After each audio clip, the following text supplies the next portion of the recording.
오늘 강의는 코로나와 디지털 커뮤니케이션입니다. 강사해 주실 분은 바이브 컴퍼니 생활변화 관측 연구소 연구원으로 계신 정석환 님이십니다. 네, 바이브 컴퍼니 그리고 이제 생활변화 관측소에서 에디터 그리고 이제 빅데이터 연구원으로 일하고 있는 정석환이라고 합니다. 네, 오늘 주제는 코로나와 그리고 디지털 커뮤니케이션이라는 주제로 이제 강연해 드릴 건데요. 우선 코로나라는 변수로 인해서 이 단어가 특정 의미가 바뀌었다라고 한 그런 유의미한 변화가 있는 것들 2150개 정도만 추려서 그 중에 이제 모든 걸 설명해 드릴 수는 없고 몇 가지 예시로 설명을 해 드릴게요. 회식과 홈파티라는 부분인데요.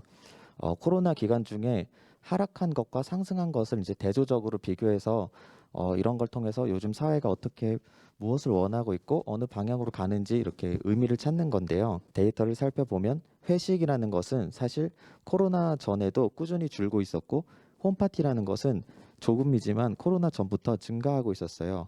근데 이게 코로나를 기점으로 역전을 하게 된 것인데요. 비슷한 예로 노래방이라는 것이 있어요. 우선 이제 노래방, 모임에 나타나는 키워드들은 이제 사람들한테 스트레스로서 좀 다가왔다는 부분을 알 수가 있는데요. 대신에 이거를 혼자 그리고 노래방이라는 키워드를 같이 봤을 때 나타나는 키워드는 목 아프지만 가고 싶고 꿀잼이라는 부분이 있어요. 그럼 여기서 아까랑 마찬가지로 노래를 부르는 행위는 똑같은데 혼자 갈 때는 좋은 거고 모임인 거는 싫은 것인가? 라는 부분을 저희가 또 힌트를 얻을 수가 있는 거죠. 이런 트렌드들은 이제 코로나 전에도 있었지만 코로나를 기점으로 이것이 혹시 코로나가 촉매 작용을 해준 게 아닌가? 우리 사회가 점점 혼자 하는 것에 대해서 더 즐기고 이런 사회적인 관계에 대해서 좀 피곤함을 느끼고 있었나? 라는 부분을 이제 생각해 볼 수가 있던 것입니다. 이제 계속 회사 얘긴데요. 이제 회사라는 공간이 아무래도 코로나 이후로 가장 이제 타격이 컸던 부분 영역이잖아요. 점심 시간에도 이런 문제가 생겼어요. 이제 대기업이나 이제 큰 회사들은 이런 풍경에 이제 구내 식당이 갖춰져 있는데요. 이제 칸막이를 치게 된 거죠. 이제 방역 수칙을 지키기 위해서 이렇게 조치가 되고 두 가지 반응이 나와요. 하나는 칸막이가 되어 있으니 뭐 도서관이나 꼭 교도소에서 식사를 하는 것 같은 기분이 든다. 그래서 이제 불편하다. 저렇게 칸막이를 치고 대화를 못하면서 먹는 게 이런 반응이 하나가 있고 하나는 이제 마음 편하게 혼자서도 혼밥을 할 수 있겠다. 그래서 굉장히 이 부분에서 만족하는 글들도 많이 올라와요.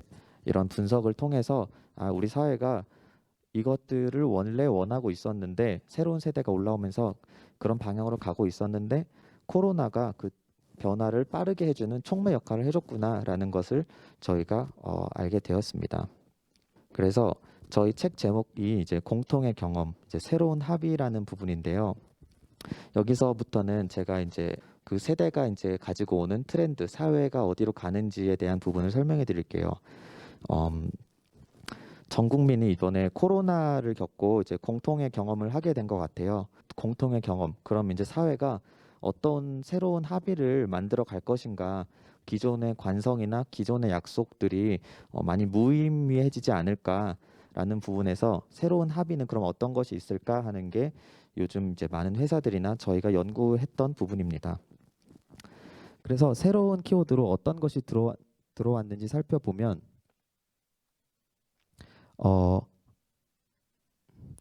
캠핑, 그다음에 재난지원금, 뭐 그다음에 온라인 수업, 그다음에 낚시, 뭐 혼밥 이런 것들 이제 비대면 삶에 살아감으로써 이제 해야 되는 것들이 이제 새롭게 한국인들이 가장 많이 관심을 두는 것으로 이제 키워드가 나타났습니다. 코로나로 인해 이제 주목받은 라이프 스타일은 크게 이제 네 가지 영역으로 설명할 수 있는데요. 자기 관리의 필요성이 커지면서 비대면으로 가능한 이제 방법을 찾아야 되는 비대면 자기 관리라는 부분이 있고요. 여가 시간, 아까 말씀드렸던 집에서 이렇게 영화를 보고 뭔가 밖에서 콘서트를 가거나 이런 것들이 제한이 되면서 이런 것들을 비대면 상황에서도 끊임없이 해야 되는 니즈에서 그런 수요에서 발생되는 연결, 콘텐츠를 어떻게 이제 비대면 사회에 맞게 해소할 것인가라는 부분이 있고요. 그다음에 지속 가능한 생존, 이제 밥을 어떻게 해 먹을 거냐, 끼니는 어떻게 관리할 것이냐, 건강이라는 부분은 이제 뭐 헬스장도 갈 수 없고 뭐 이런 것들을 어떻게 해결할 것이냐. 그래서 생존에 대한 부분이 하나 크게 있었고, 그다음 일상을 어떻게 효율적으로 보낼 것이냐라는 것이 있습니다. 여기서 중요하게 보셔야 될 키워드는 지속 가능성이라고 보시면 될 것 같습니다.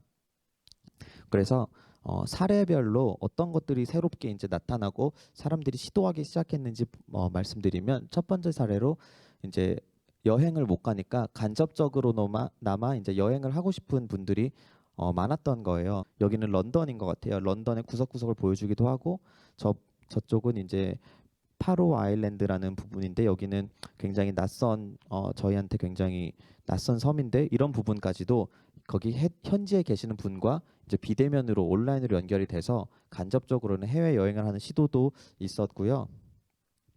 네. 그리고 이제 게임인데, 이 부분은 스포츠를 사실 말하고 싶은 부분입니다. 그래서 스포츠 경기도 코로나를 겪으면서 일어날 이제 경기 진행이 안 되니까 이 부분을 게임으로 대체하는 경우가 굉장히 많아요. 실제 이제 축구 선수들도 축구 게임으로 이제 이거는 그냥 이제 팬들을 위한 서비스였죠. 축구 게임으로 경기를 치른 적도 있고, 여기 자전거, 오토바이 선수 같은 경우도 자동차, 이런 카 레이서 같은 부분들도 이제 실제 경기가 아니라 게임 속에서 그 경기를 하게 된 거죠. 그래서 게임이라는 것과 이제 스포츠라는 것은 원래 좀 별개의 종목 같았는데, 지금 이제 코로나를 겪으면서 이런 시도들이 늘어나니까 어, 스포츠보다 게임이라는 것이 더 상위 카테고리가 아니냐라는 고민들도 해볼 수 있게 된 거죠.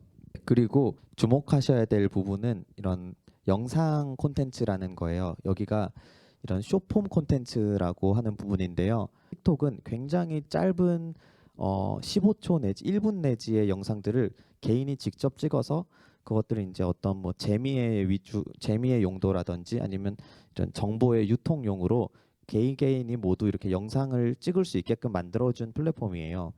누구나 어디서든 영상을 찍을 수 있고, 그거를 통해서 남들에게 인정받을 수 있고, 너 영상 잘 찍는다, 너 구독해 줄게라는 부분이 있어서 저희가 개인들도 이렇게 팬덤이 생길 수 있고, 그걸 통해서 뭐 수익이라든지 이런 부분을 얻을 수 있는 부분, 이런 새로운 시장을 만들었다고 볼 수 있습니다. 네이버에서도 이제 블로그 모먼트라고 이제 사람들을 영상을 좀 더 쉽게 찍고 편집을 좀 더 쉽게 해주고 공유가 쉬운 이런 이제 플랫폼들을 많이 만들어준 걸로 볼 수 있습니다. 그리고 챌린지라는 것이 있어요.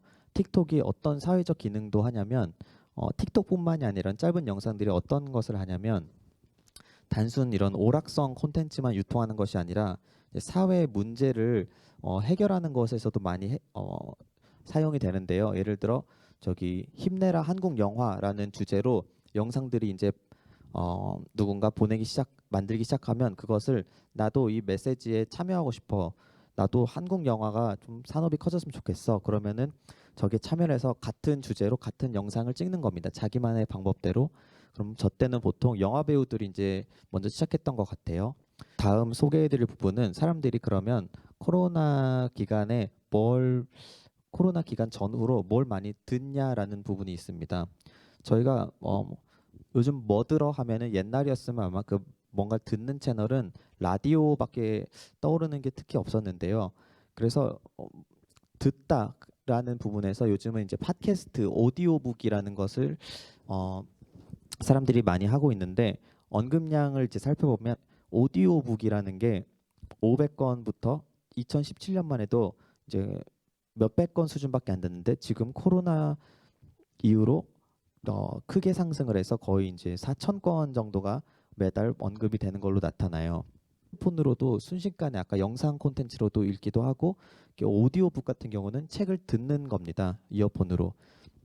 그래서 책도 이런 식으로 비대면 사회에서 사람들이 시간을 보내는 방법으로서, 아까 독서라는 부분이 굉장히 뜬 것으로 나왔는데, 독서도 꼭 종이책을 읽는다라는 것이 아니라 책을 듣는다라는 부분도 코로나 이후로 굉장히 수요가 많아진 부분이라고 볼 수 있습니다. 마지막으로 설명드릴 부분은 라이브 방송이라는 부분입니다. 방송도 계속 이제 코로나를 겪으면서 사람들하고 어떻게 만날 것이냐라는 부분을 고민을 많이 하면서 실시간이라는 것을 이제 시도하게 돼요. 뭐 생방송인 겁니다. 라이브 방송이라는 것은. 네, 네이버에서도 그래서 실시간 콘텐츠를 하나 시작을 했는데요. 네이버 나우라고 연예인들이 이제 특정 시간에 예고를 하고 실시간으로 이제 마치 이렇게 라디오처럼 얘기를 팬들과 소통을 하는 자리입니다. 그럼 이 경우엔 팬들이 저기 연예인이 출연한 시간에 구독 설정을 해놓고 좋아하는 연예인이 출연을 했을 때 실시간으로 연예인 목소리를 듣고 실시간으로 소통도 도와주는 플랫폼이라고 볼 수 있습니다. 뉴노멀이라는 말이 있는데요. 보통 이제 경제 용어로 많이 쓰였던 단어예요. 옛날부터. 그래서 노멀이라는 이런 저희가 보통 평범 이런 규칙이라는 부분이 이제 새롭게 정해야 하던 때가 왔다 했을 때 뉴노멀을 우리가 정해야 되지 않냐. 새로운 기준이 무엇이냐라고 했을 때 뉴노멀이란 말을 많이 쓰는데 이것을 저희는 이제 New Generations Normal이라고 해요. 그래서 새로운 세대가 들고 온 사회 기준, 그다음에 규칙 이런 부분을 우리가 생각해 봐야 되지 않겠냐. 이번에 공통의 경험을 하고 새로운 합의를 할 때 어떤 것을 고려해야 되는지, 어떤 것이 우리 사회에 가장 밑바탕이 되는 기준이 되어야 하는지 이제 고민을 해보는 것을 저희는 New Generations Normal이라고 정의를 했습니다. 네, 감사합니다.